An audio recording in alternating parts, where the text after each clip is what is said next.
ìsọ̀rọ̀ mi tó ń sọ̀rọ̀ mi ó kóyàn lọ Mọ́kà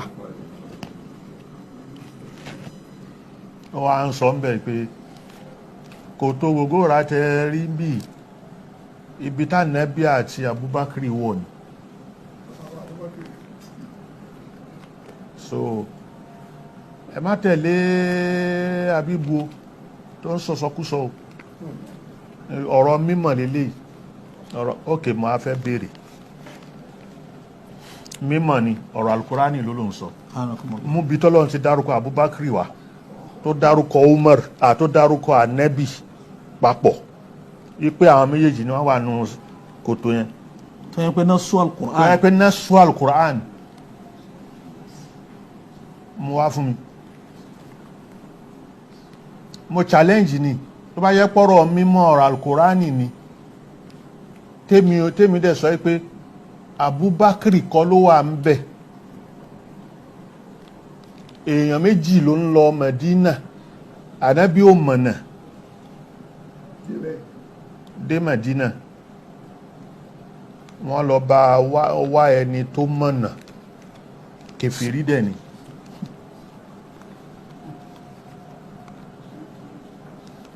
ibi tó ti mọ lóga nìyẹn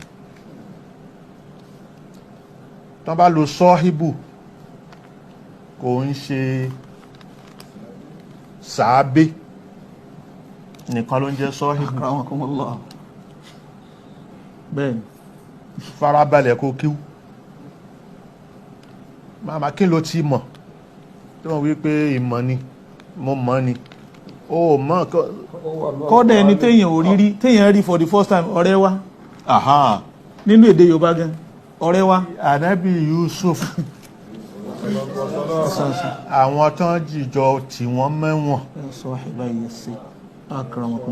sọ́híbù ló bẹ́ẹ̀ ni bẹ́ẹ̀ ni pé yá sọ́híbà yas-sijn arbabun mutafarriqun khayrun amillahu al-wahidul qahhar akramakumullah ọ wà ríru ẹ̀ ń bẹ nínú Al-Qur'ani tó pọ̀ ìyẹn bẹ́ẹ̀ lẹ́yìn yẹn Abubakar tó bá wo hadith ìwọ tó ń sọ̀rọ̀ àtẹlòmíì tó fẹ́ gbọ́ tó ń gbọ́ Abubakar ti dé Medina ṣáájú Ànábì sallallahu alaihi wasallam bẹ́ẹ̀ni inú hadith wàá rí ẹni àwọn tó kírun tán ti dé Medina Abubakar wà ń bẹ̀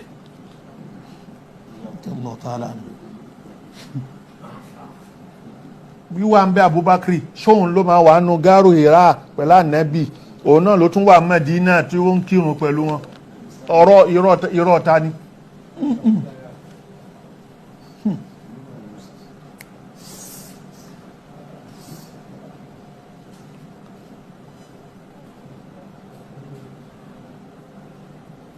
so irọ́ yẹn ṣé èmi nìkan máa tẹ̀lé ni àbíwọ̀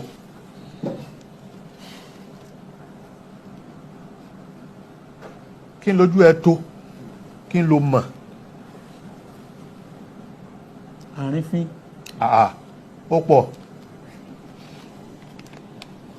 فكان أبو بكر في لجان مع رسول الله صلى الله عليه وسلم وفي نفس الوقت في ناي في المدينة على بعد 400 كيلومتر يصلي خلف سالم.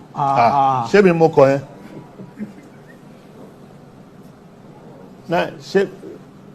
ṣé mi mú kọ.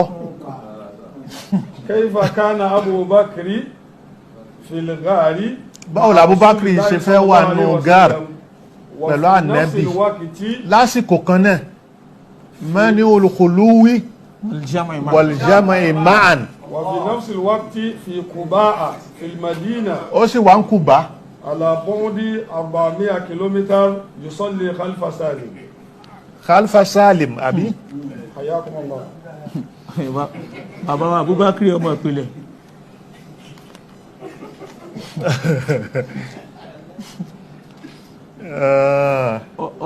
kọ́rọ̀ kó járí bàbá pẹ́ ọ̀rọ̀ yín túmọ̀ pé béèyàn bá kéwú ọmọbìnrin kò túmọ̀ pé ẹ̀rí rascality la rẹ̀ rárá kéwú jẹ́ kéèyàn ní ti bẹ́ẹ̀ ni wa in iftakharta bi aba'in lahum sharafun qulna sadaqta walakin bisa ma waladu. akramakumullah.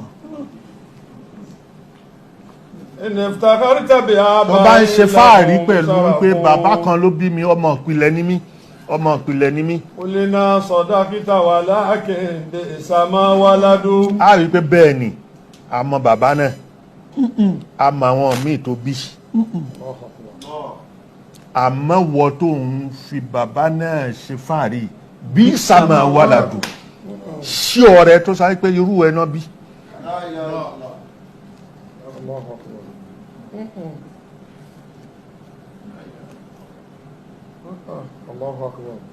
kéwú yìí máa jẹ́ kí làákà yẹn dàgbà ni. ọkàn máa yọnu ṣoṣoṣoṣoṣoṣo gbogbo ọ̀rọ̀ ló fẹ́ sọ sí kàfá àyẹn ò tó. ẹlẹ́ẹ̀kejì ò lè dọkùnrin. ẹlẹ́ẹ̀kejì ò lè dọkùnrin. kọ́rọ̀ nǹkan jẹ́ àrí bàbá pẹ́ ẹ̀kọ́ ní jẹ́ fún gbogbo àwọn òbí pé kò ń ṣe pé gbogbo ọmọ tán bá ti mú wálé kéwú yóò wáyé àyàkuyà àbí kò ní nítìjú kéwú ń kọ́ èèyàn níwà ọlá ni àti kéèyàn nítìjú. bẹ́ẹ̀ ni ìwà tìjú tàwádù ìwà pẹ̀lẹ́ ni kéwú máa kọ́ ẹ̀ tó bá ti rí ẹni tí kéwú kọ́ ní gbéraga ibòmí ló ti rí ibòmí ni kéwú kọ́ ó fi kéwú yẹn bojú ni. akramakumullah sir.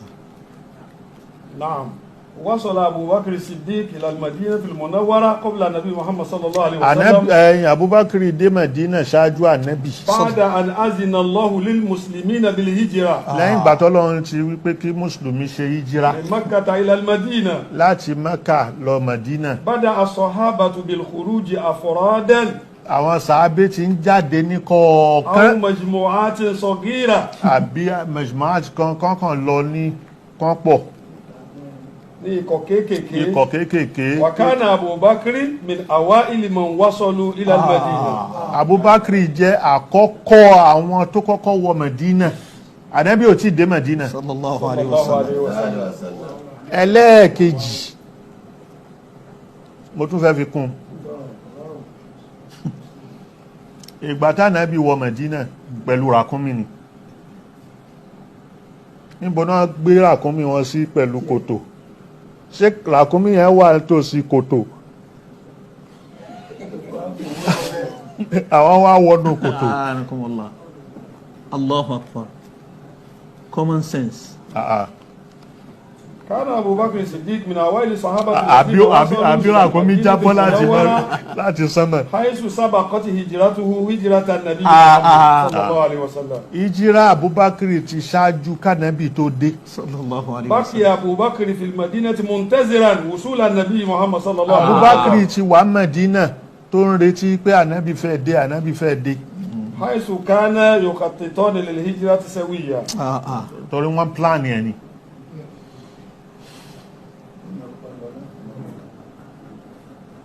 So èmi mo sọ̀rọ̀ Felix Nola